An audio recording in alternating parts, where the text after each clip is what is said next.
Airport پہ گیا نا ابھی کراچی کے ایئرپورٹ پہ, بڑا دلچسپ واقعہ. فلائٹ لیٹ تھی, جب میرا سفر نہیں تھا آگے تو لیٹ ہو گئی. تو وہ ایئرپورٹ میں جو مینیجر ہے نا, جو پورا کراچی کے ایئرپورٹ ان کے ہاتھ میں, وہ مجھے لے گئے, انہوں نے مجھے دیکھ لیا, وہ مجھے لے گئے اپنے آفس میں بٹھایا, اور مفتی صاحب ہم تو آپ کے وردی میں باقاعدہ, اور آپ کے تو بیان صبح شام سنتے ہیں یار, چائے منگواؤ. اچھا ہو گیا فلائٹ مس ہو گئی, بڑی عقیدت کا اظہار.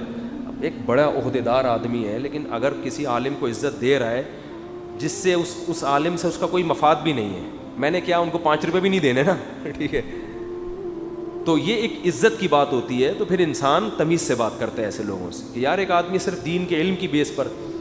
تو انہوں نے کہا بڑی خوشی ہوئی مجھے, تو اس آفیسر نے کہا آپ کے بیان شوق سے سنتا ہوں. میں نے کہا پتہ نہیں کیا سنتے ہوں گے میرے بیان. تو انہوں نے لگا دیا, انہوں نے کہا یار ایسا دماغ فریش ہو جاتا ہے نا. اچھا ایک اور آفیسر آ کے انہوں نے کہا میں بھی سنتا ہوں. میں نے کہا میں نے ویسے ہی پوچھا کیا سنتے ہیں, اس نے کلپ لگا دیا. کلپ جو لگا ہے نا, تو مجھے فلائٹ لیٹ ہونے کو بھول گیا, میں جو ٹینشن تھی ختم. مجھے اتنی ہنسی اپنا بیان سن کے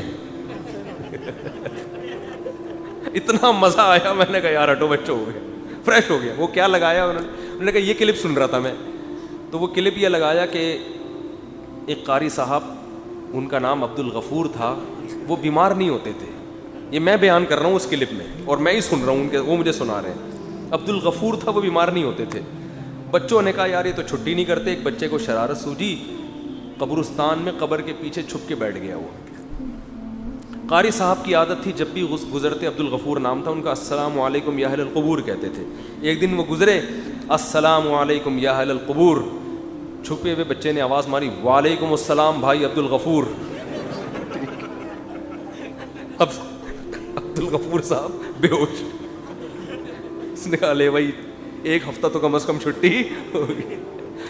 تو وہ اس نے مینیجر نے کہا یہ سن رہا تھا میں. میں نے کہا مزہ تو اب سنتے ہیں, نصیحت کی باتیں بھی ہوتی ہیں, چٹکلے بھی ہوتے ہیں, تو سن رہے ہیں لوگ.